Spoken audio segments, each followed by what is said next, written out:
Hello friends, welcome to investor YouTube channel. कैसे हैं दोस्तों? उम्मीद है कि आप लोग बहुत अच्छे होंगे। तो यहाँ पर वर्करों के हक में कुछ अच्छी अपडेट आई हुई है और यहाँ पर ministry of human resource and social development की तरफ से, जवाजात की तरफ से और इकामा को लेकर के कुछ नई अपडेट है। और जो लोग जेल के द्वारा अपने देश गए थे वो लोग किस तरीके से सऊदी अरब में अब आ सकते हैं, कौन लोग हैं, तो पूरी डिटेल में इस वीडियो में हम जानेंगे। वीडियो के अंत तक बने रहिएगा क्योंकि वीडियो बहुत ज्यादा महत्वपूर्ण है। तो चलिए वीडियो को शुरू करते हैं। दोस्तों, जो सबसे पहली अपडेट है वो आप ही भाइयों के बीच से सवाल आता है और इस पर मिनिस्ट्री ऑफ ह्यूमन रिसोर्स ने यहाँ पर अच्छे से अपडेट में बताया भी है, जो आपका अधिकार है। क्या है सवाल, पहले ध्यान से सुन लीजिएगा क्योंकि आप ही के बीच से सवाल आता है। आपका सवाल है तो आप भी सुन लीजिए, नहीं है तब भी आप सुन लीजिए क्योंकि कभी भी आपको काम लग सकता है। अगर लगे तो आप इस चीज को कर सकते हो। क्या है सवाल? सर, मैं एक सऊदी अरब के एक कंपनी में काम करता था जिसमें आईडी बनवाया, वीजा का भी पैसा मैंने दिया, आईडी का भी पैसा हमने ही दिया। लेकिन कुछ ही दिन काम किया, उसके बाद में मेरे स्पॉन्सर ने मेरा कॉन्ट्रैक्ट कैंसिल कर दिया बीच में। ठीक है, अब मैं क्या करूं? क्या मुझे वह पैसा मिलेगा, काम मिलेगा कि नहीं मिलेगा? यानी जो हमने आईडी बनवाई उसका पैसा, या जो हमारा एंड ऑफ सर्विस बनता है, ये सारा कुछ ये मिलेगा या नहीं मिलेगा, काम मिलेगा या नहीं मिलेगा, इस पर मेरा क्या अधिकार है? तो ministry of human resource and social development ने जो अपडेट दिया, यहाँ पर आप स्क्रीनशॉट देख सकते हैं। सऊदी लेबर कोड ने जो बात बताई है ना, गजब की बात है भाई साहब। और अगर आपके साथ ऐसा होता है ना तो आप इस चीज को कर सकते हो, इस पे आप हॉबी हो पूरी तरीके से। क्या है, ध्यान से सुनिएगा। फोटो तो आपने देख ही लिया। सऊदी लेबर कोड ने बताया कि अगर कोई भी गैर मुल्की कर्मचारी अगर अपने से आईडी का पैसा, वीजा का पैसा, सारा कुछ देता है, अपनी मर्जी से कॉन्ट्रैक्ट करवाता है और करता है, तो पहली बात तो कॉन्ट्रैक्ट दोनों के समझौता में होगी। अगर हो जाता है और उसके बाद में आपका स्पॉन्सर अगर बीच में आपका कॉन्ट्रैक्ट कैंसिल कर देता है तो वो आप आर्टिकल नंबर 80 यानी आर्टिकल नंबर 80 के थ्रू आप उस पर क्लेम कर सकते हो, केस कर सकते हो, क्योंकि उन्होंने आर्टिकल नंबर 40 का उल्लंघन किया है।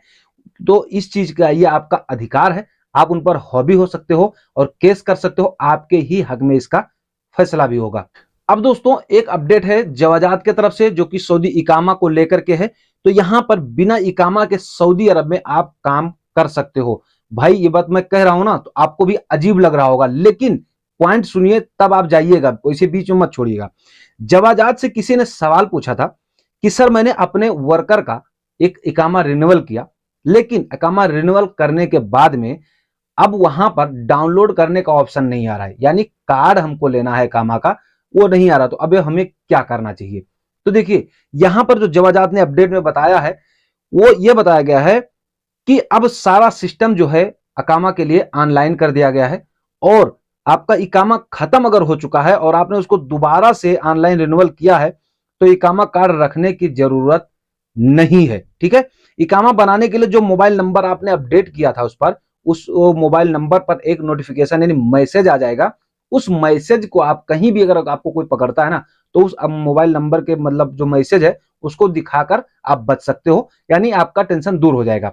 अगर उसके बावजूद भी कोई बात होती है तो आप अपना वो मोबाइल नंबर बताओगे, वो वहां पर डालेंगे ऑनलाइन और सारा कुछ आपका डिटेल आ जाएगा। लेकिन आपका इकामा रिन्यूअल होना चाहिए, ये नहीं कि आपका इकामा वैलिड नहीं है और आप मोबाइल नंबर या पुराना उनको मैसेज दिखा रहे हो। ठीक है, तो ऐसा नहीं चलेगा। वहीं पर बताया गया कि अगर आपको कार्ड चाहिए ही चाहिए तो इसके लिए आपको नजदीकी अपने जवाजात के कार्यालय में जाना होगा और वहां पर अपना मोबाइल नंबर और आईडी नंबर ये सारा कुछ बताना होगा। उसके बाद में आप वहां से एक कार्ड जारी आपको कर दिया जाएगा जिसको आप लेकर आ सकते हो, कोई दिक्कत नहीं है। तो दोस्तों, सवाल क्या है, यहां पर किसी ने सवाल किया था, आप ही के बीच में से सवाल आया कि सर, मैं 2007-8 में उमरा के वीजा पर या विजिट वीजा पर मैं सऊदी अरब में आया था, लेकिन मैं काम करने लगा। अब काम करते हुए उसके बाद मुझे पुलिस ने पकड़ लिया और मुझे डिपोर्ट कर दिया अपने देश। अब क्या मैं दोबारा से सऊदी अरब आ सकता हूं या नहीं आ सकता हूं? तो देखिए, यहां पर ministry of human resource social development and यहां पर लेबर कोड की तरफ से जो बात बताई गई है, इसमें यह कहा गया है, पहली बात तो उमरा के वीजा पर और विजिट वीजा पर सऊदी अरब में आकर के काम करना यह गैर कानूनी है। ठीक है, तो गैर कानूनी था तभी तो ये लोग पकड़े गए, जेल के द्वारा गए। अब ये वापस कैसे आ सकते हैं, इसके लिए भी उन्होंने तोड़ बताया है। उन्होंने ये बताया है कि अगर आप सन 2014 में जो नियम कानून लगा था यहां पर लाइफ टाइम बैन वाला, ठीक है, कि अब 2014 के बाद से जिन लोगों को डिपोर्ट किया जाएगा वो लोग लाइफ टाइम के लिए बैन हो जाएंगे, सऊदी अरब में नहीं आ सकते हैं। उनका क्या होगा, सिर्फ उमरा या हज करने आ सकते हैं। इतनी सहूलियत दी गई थी, यही बहुत काफी है, नहीं तो आपको परमानेंट बैन कर दिया जाएगा अगर पुलिस वाले आपको पकड़कर डिपोर्ट करते हैं तो। ठीक है, लेकिन अगर आप 2014 से पहले के हैं, यानी 2010 से पहले मान लीजिए 8, 9, 10 इसमें से हैं, अगर इस समय में आप डिपोर्ट हुए थे तो आप अब दोबारा से सऊदी अरब में आ सकते हो। लेकिन उसके लिए आपको एक बयान देना होगा। जिस सऊदी के पास आप आएंगे ना, उससे एक बयान लिखवाकर एम्बेसी के थ्रू मंगवाना होगा, और वो बयान आप जो है वो सऊदी देगा, जिसमें जो उसको यही सब लिखना होगा कि भाई मुझे आदमी चाहिए, इसके ऊपर कोई क्लेम ऐसा कुछ नहीं है। तो ये सारा कुछ करके वो आपको बुलवा सकता है और आप आ भी सकते हो। ठीक है, तो आने के लिए कोई दिक्कत नहीं है। लेकिन मैं आप लोगों को एक सजेशन बीच में देना चाहूंगा कि आप अपना पासपोर्ट लेकर किसी ऑफिस में चेक करवा लेना पहले कि आपके ऊपर किसी प्रकार का बैन तो नहीं रह गया। अगर किसी भी प्रकार का आपके ऊपर बैन है तो भाई आपको एयरपोर्ट से वापस कर दिया जाएगा, क्योंकि बहुत से लोग हैं इंडिया में, हमें पता है कि वो लोग आपको उल्टा पुल्टा समझा के भेज देंगे।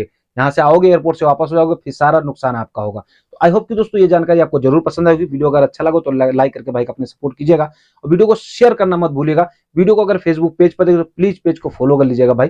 वीडियो को शेयर करने का मन में कोई सवाल है तो कमेंट जरूर कीजिएगा। तो चलिए फिर मिलेंगे आपसे नेक्स्ट वीडियो नेक्स्ट अपडेट के साथ में, तब तक के लिए जय हिंद।